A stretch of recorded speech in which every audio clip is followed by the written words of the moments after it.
मैं sir Manish Bhardwaj, score with core में आपका स्वागत है।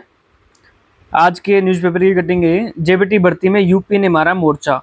मतलब कि जेबीटी की जो भर्ती हुई है उसमें 70% जो बच्चे सिलेक्टेड है वो यूपी से सिलेक्टेड है।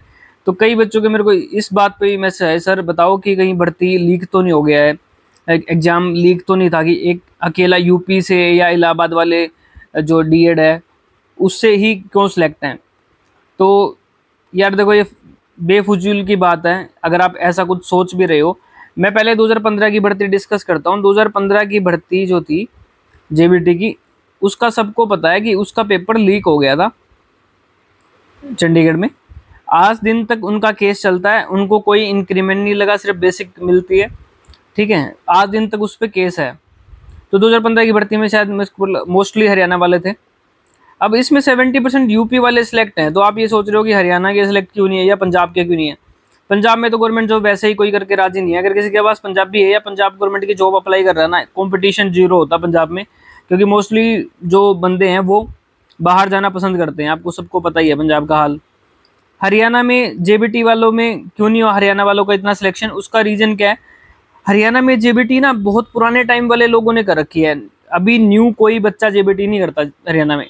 तो जो मोस्टली थे ना वो पुराने टाइम वाले थे, उनको इतना पढ़ाई पे भी इतना उनको ये नहीं था कि इतना अच्छा पेपर बना देगा चंडीगढ़। यूपी में टीचिंग एग्जाम्स की तैयारी बहुत बच्चे करते हैं और यूपी की देखो पॉपुलेशन भी बहुत ज़्यादा है।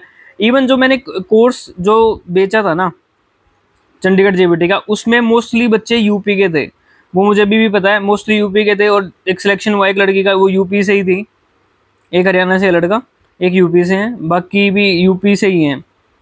तो ये नहीं है कि यूपी से सिलेक्शन हुआ तो लीक हो गया। यूपी वाले ने पढ़े हैं, अच्छी तैयारी करी होगी उन्होंने, तभी उनका सिलेक्शन हुआ है। क्योंकि यूपी वाले फिर एसएससी के एग्जाम्स भी देते रहते हैं या और भी स्टेट गवर्नमेंट जो निकलती है ना। हरियाणा में टीचिंग की जॉब्स निकलती ही नहीं, जेबीटी की निकली ही नहीं है, तो बच्चों ने तैयारी करी ही नहीं थी। यूपी में निकलती रहती है, यूपी वाले वैसे भी तैयारी करते हैं, तो इसलिए सिलेक्शन हुआ है। और कोई लीक नहीं है पेपर। कट ऑफ ना 150 में से अगर मैं ये बोलता कट ऑफ ही 120 गई है तो मैं मान सकता था कि लीक है पेपर। जब 95 वाले बच्चे का 95 से 97 जर्नल में सिलेक्शन हो रहा है 150 में, तो ये कोई लीक थोड़ी हुआ है ना।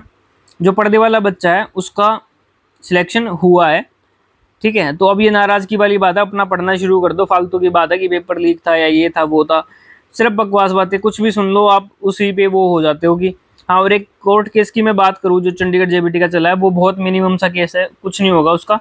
आपकी जल्दी से जल्दी ये ज्वाइनिंग दे देंगे, पहले लिस्ट आ जाएगी आपकी अभी जो डीबी वाली, उसके बाद और जो लिस्ट आएगी ना उसमें वेटिंग लिस्ट भी होगी और जो बच्चों का फाइनल सिलेक्शन हुआ है उनका अपॉइंटमेंट लेटर होगा, ठीक है।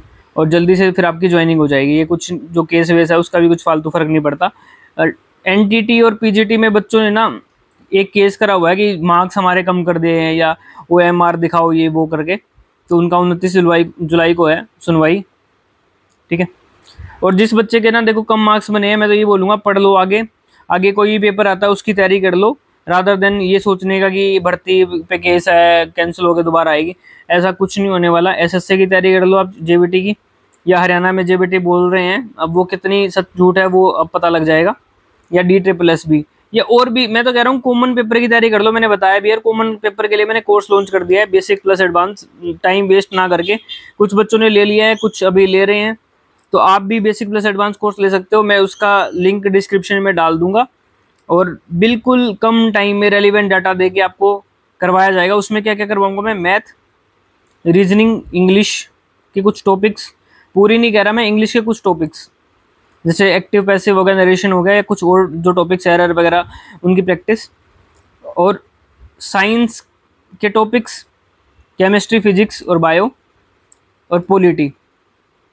तो ये टॉपिक्स कराऊंगा मैं। उसमें हर एक एग्जाम, चाहे आप जिस भी एग्जाम की तैयारी कर रहे हैं, सब में ये सब्जेक्ट्स इंपॉर्टेंट है, तो सब में वो काम आएगा। डिस्क्रिप्शन में लिंक होगा, वहाँ से आप परचेज कर सकते हैं। जैसे ही परचेज करोगे आप, तो सबसे पहले ज्वाइन बोलेगा वो टेलीग्राम ग्रुप को, उसको ज्वाइन कर लेना। उसमें सारी PDFs आएंगी, पे टेलीग्राम ग्रुप होगा। और कोस्मो फीड ऐप डाउनलोड कर लेना। कोस्मो फीड ऐप डाउनलोड करके जिस नंबर से पेमेंट करिए उसी से कोस्मो फीड में लॉगिन कर लेना। परचेज बाय यू में आपको कोर्स शो हो जाएगा। अभी उसकी क्लासेस शुरू कर रहा हूँ बस मैं, जल्दी जल्दी आप कोर्स परचेज कर सकते हैं ताकि आपका एक रूटीन बना रहे और अच्छी तैयारी मैं आपकी करवा पाऊँ, ठीक है। तो जेबीटी वालों का जिसका भी DB में नाम आया है और लग रहा है कि आपका सिलेक्शन हो रहा है, ऊपर वाली पोस्टों में, तो फिर आप बेफिक्रे रहें, अच्छी पोस्ट है, कुछ लीक नहीं है, कुछ ये सब बकवास की बातें हैं, ठीक है। मैंने भी किसी की नोटिफिकेशन देखी तो मुझे बनानी पड़ी, अब बच्चों के मैसेज इतने आ जाते हैं, नहीं तो ये सब चीज़ें मैं अवॉइड ही करता हूँ। आप खुद अंदाज़ा लगा लो कि इतनी कम कट ऑफ गई है। KVS की देखो ना आप कट ऑफ कितनी हाई जाती है, या DSSS भी देखना कितनी हाई जाएगी कट ऑफ। चंडीगढ़ JBT तो लक वाला था, जो ले गया सिलेक्शन, वो मतलब बहुत फ़ायदे में रहा है, ठीक है। सुनहरा मौका था चंडीगढ़ JBT वाला, इतना कंपटीशन भी नहीं था यहाँ, ठीक है।